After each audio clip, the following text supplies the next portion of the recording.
প্রতিদিনের মতো আজকেও বায়োকেমিকের দ্বারা চিকিৎসা করার সংক্রামক রোগ নিয়ে আমি আলোচনা করব। সেই সংক্রমণের রোগটির নাম হচ্ছে হুপিং কাশি, যেটা বহুল প্রচলিত এবং চিনে না জানে না এরকম কোনো লোক হয়তো নাই। ছোটোবেলা অনেকের হয়ে থাকে। এটু খুবই সংক্রামক এবং ছোঁয়াচে রোগ এবং এটা মহামারী হিসেবে অনেক সময় দেখা গিয়েছিল। অর্থাৎ আমাদের বিজ্ঞানের জয়যাত্রা অথবা এলোপ্যাথিকের জয়যাত্রা এটা এখন আগের মতো এত জটিল অথবা মারাত্মক রোগ হিসাবে এখন নেই। অর্থাৎ মৃত্যু হার এটা এখন নাই বললেই চলে আসি তাহলে রোগটা চিনার উপায় এবং প্রয়োগের কথা বলেই আমি শেষ করার চেষ্টা করব।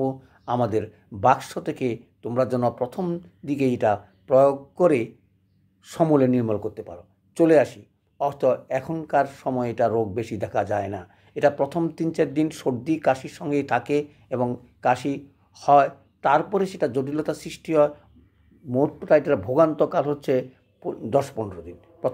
প্রথম কদিন এটা ভালো থাকারই চেষ্টা করে, পরে সেটা অন্য রোগের হিসাবে দেখা দেওয়া হয়। তাহলে আমরা কীভাবে চিকিৎসা করব সেই নিয়ে আমাদের আলোচনা। অর্থাৎ হুপিং কাশি হুপ হুপ করে শব্দ করে কাশি হয়, দম বন্ধ হয়ে যায়, নিঃশ্বাস ফেলতে পারে না, চোখ মুখ লাল হয়ে যায়, মুখ দিয়ে রক্ত বেরোয় এবং তার এই জটিলতার কারণেই অনেক সময় মৃত্যু ঘটে। তবে এখন সচরাচর মৃত্যুর কোনো কিছু নেই। আমরা বাক্স থেকে ওষুধ দেওয়ার চেষ্টা করব। অর্থাৎ বায়োকেমিকের বাক্স যেটার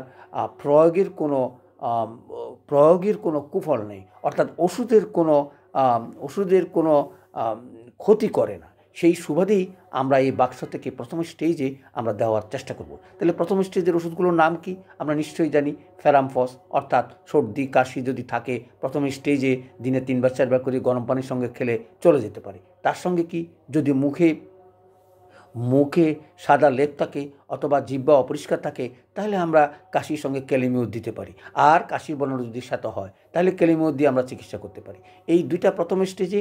তার সঙ্গে সহযোগী হিসাবে আমরা ক্যালকেরিয়া ফস রাখতে পারি। তাহলে দেখো 3টা ওষুধ আমরা যদি 2-3 দিনে ভালো হয়ে যায় তাহলে তো খুব ভালো। যদি না হয় তাহলে অর্থাৎ হুপিং কাশি যদি বুঝতেই পারো তাহলে সেখানে আমরা যদি কফের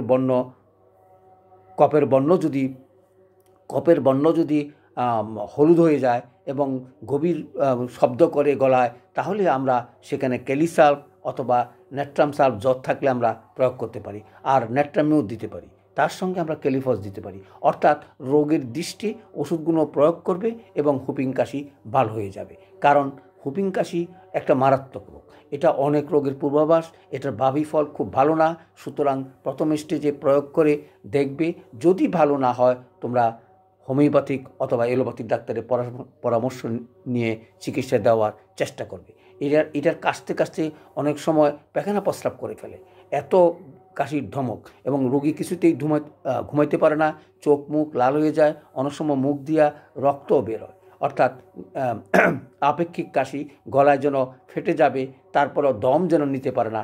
এই ধরনের পরিস্থিতিতে আমরা এই সকল ওষুধ দিয়ে চেষ্টা করব ভালো করার। সুতরাং চলে আসি। তাহলে আমরা শিখলাম হুপিং কাশি কী এবং কফের আমরা কিভাবে চিকিৎসা করব।